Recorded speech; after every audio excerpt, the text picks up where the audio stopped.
My name is Theo Brown, and I am a professor at the University of Reading. My main body of work over my academic career has been concerned with the study of folkloristics and supernatural phenomena. I'm keeping these notes because the university will no longer support funding for my research, and I'm afraid that all my studies will eventually be lost. With my last scraps of funding, I am taking on a final research project. I will be conducting a study into the vast range of folklore in Devon, travelling to various sites and attempting to document with my camera the landscapes that these myths occupy. Growing up in Devon as a child, the passion for my research began in these ancient places, and now, returning home over 5 decades later, after exploring hundreds of ancient mythologies around the globe, I feel as if I have now turned full circle, and that somehow I am coming to the end of something.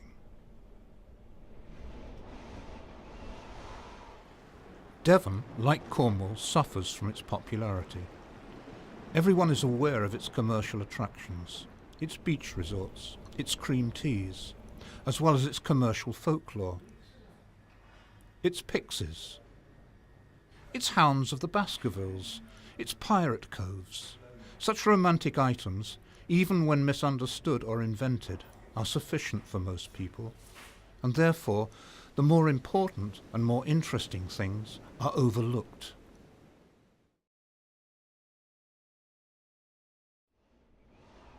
Devon's red earth varies in hue, from a mellow sienna round Exeter to a fierce blood colour beyond Dartmouth. When I was a boy, my schoolmistress told me the land is actually formed from the body of a giant that lay down and died there.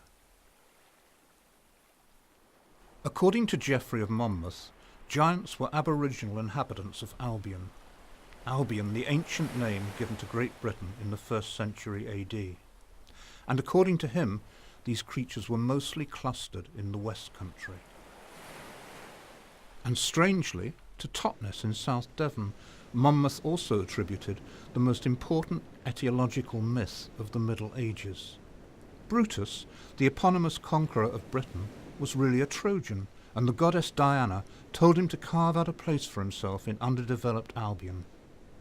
He landed somewhere on the coast of Totnes, either Torbay perhaps, or, as the inhabitants of Totnes claim, he came up the River Dart and stepped off onto a granite rock and declaimed, "Here I am, and here I rest, and this town shall be called Totnes."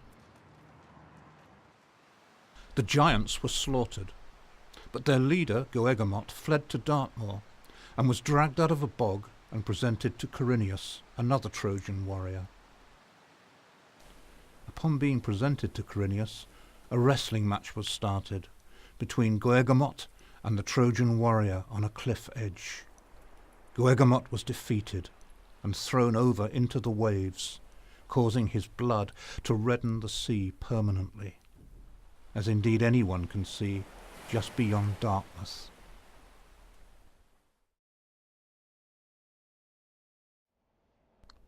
The granite rocks of Dartmoor are said to owe their split condition to the moment of the crucifixion earthquake, a belief found in many other parts. Some stones in Devon turn at midday, including the Dartmoor stone circles and the 9 maidens at Bellstone. There is a legend of Blackenstone Rock. The rock stands on a ridge at the edge of the moor and is a landmark visible at a great distance. South of it is a hamlet called Brennan. From it one day, a young wife set out for Morton Fair, leaving her young baby in the back garden. As she walked, 3 ravens flew down from the direction of Blackenstone Rock. She hailed them idly as they passed her. "Where be you going to, ravens cruel?" And they answered, "Up to Brennan, up to Brennan." She continued, unperturbed, and 2 more formations of 3 ravens swooped past her, repeating the same formula.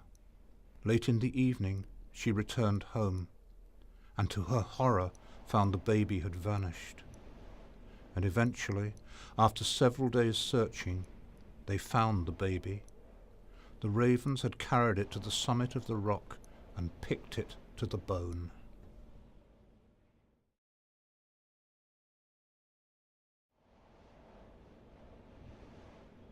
There are several folk memories of women arraying themselves in red cloaks and, armed with broomsticks, lining up on the cliffs to convince the incoming fleets that the army was waiting for them. Until the present century, the term witch traditionally applied to three kinds of practitioners. The Black Witch worked harm to man and beast, and by holding this power over her hard-working neighbours, extorted from them eggs, firing, etc. The White Witch healed by the combination of her powers with a charm. But there was also the third type, the Grey Witch, feared above all, since her powers were ambivalent, and she could deal out good or ill, and overlook or release according to her whim. In the mid-1980s, when I was living in London, I used to spend much of my time researching in the British Library, in their newspaper collection archive at Hallandale. I often remember glancing up from my solitary desk late at night to see the old caretaker staring back at me. She had the palest blue eyes, and she would regularly stare at me in a puzzled way before disappearing between the library's aisles.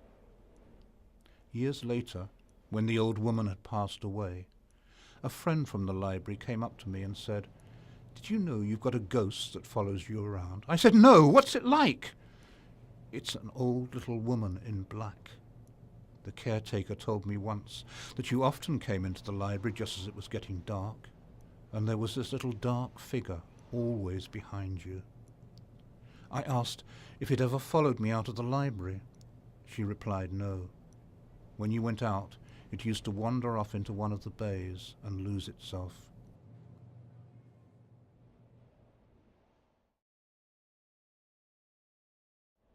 A significant number of hilltop chapels are dedicated to St. Michael. They occur on isolated hills from Glastonbury Tor in Somerset to Rough Tor on the Bodmin Moors. St. Michael was held to be especially potent against thunderstorms. Brentor was the scene of a great conflict between the archangel and the devil. It seems that hilltops were points of contact with the other world, obviously upwards towards the sky, but also downwards into the underworld. So the chapel was designed to seal the entrance. A deep sense of having come from nature permeates all the cosmos of the superstitious. The earth is the mother of all things, and is herself pregnant with life, natural and supernatural. In death, there is always a fear of reversion back to nature. If we do something unlawful or presumptuous, we go right back to stone in a flash. In being turned back to nature, we are replaced and ultimately forgotten. That is, in my view, man's greatest fear. Our folklore and mythology, bound to the land by our ancestors, allows us to live on in the passing of time and the regeneration of nature.